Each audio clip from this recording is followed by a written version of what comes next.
With all the buzz surrounding the PlayStation 5 these days comes buzz about video games that we should expect to see on the console around launch. Horizon Zero Dawn 2, another Gran Turismo, and a new God of War are all solid guesses, but one rumor that's been surfacing more and more lately is the possibility of a Demon's Souls remake, headed up by none other than the masters of remasters, Bluepoint Games. Hot off the heels of the exquisite Shadow of the Colossus remake and the Gravity Rush remaster, Bluepoint Games has had their heads down for quite a while without so much as a peep concerning whatever they're working on next.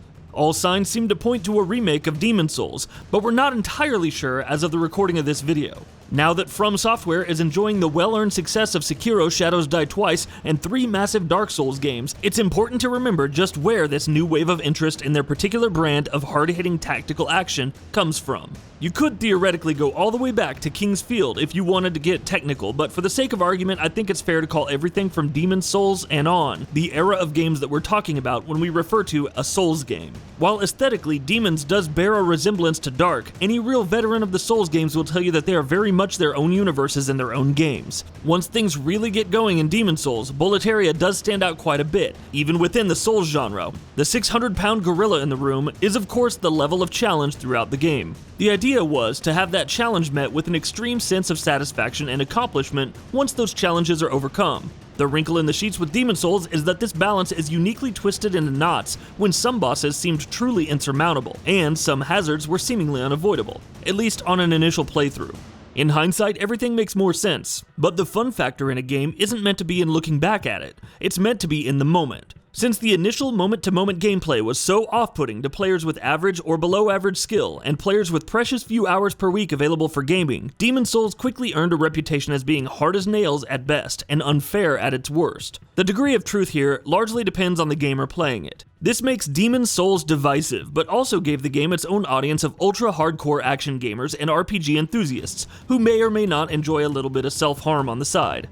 Demon's Souls plays like a relatively straight-up action-adventure game in terms of its core elements. Blocking enemy attacks, attacking back, parrying, dodging, managing weapons and potions are all here. The special sauce that From Software decided to throw in was several layers of challenge, from forcing players to adjust to various enemy types, to having to retrieve their souls after a death. Soul retrieval in particular was a very risky situation, as any additional death before the souls were reacquired would result in their permanent dismissal from the game, leaving your player in shambles. This, on top of enemies being respawned, created a double threat of inherent challenge from the game itself and additional challenge from the game hitting the player while they were down. This is more than likely what turned many people off after their first few hours of the game, which normally would be a moment no developer would want to put their audience through, but with Demon's Souls, it wasn't a bug, it was a feature.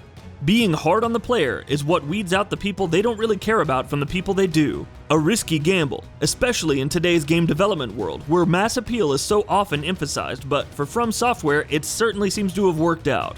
Keep in mind, Demon's Souls came out during a time when many games were seeing their budgets skyrocket, and thusly found their games needing to appeal to more and more people in order to justify the additional costs. Usually a smart move in this situation is to get as many people to buy your game as possible, and in doing so, many games introduced incredibly simple QTEs, excessive hints, over-the-top guidance systems, and immersion-killing expositional dialogue that refused to treat the player like a competent adult who can sort the game out for themselves.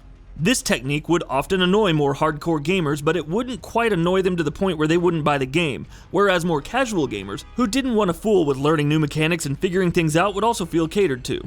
On the surface, this seems to be a win-win, and perhaps from a fiscal standpoint it was and still is. The side effect, however, is that this hand-holding mentality would quietly create a whole army of hardcore gamers beneath the surface, whose hunger for a more challenging game would grow along with the amount of money that they would be willing to spend on it. Like a genius inventor, From Software either saw the void or stumbled into it with their brand of relentless challenge. Making the game a unique journey into madness is one thing, but it won't count for much if the game has crappy combat, stilted movement, or poor design in other areas. This is where the pedigree of the developer steps in. From Software absolutely nailed the basic mechanics of combat here. Fighting feels great, but it's amplified with the choice of different classes who have emphases in other areas, so most player types are accommodated. On top of that, the enemies and locations are just varied enough and interesting enough to keep the game from feeling like the areas repeat themselves too much or get stale in any other way.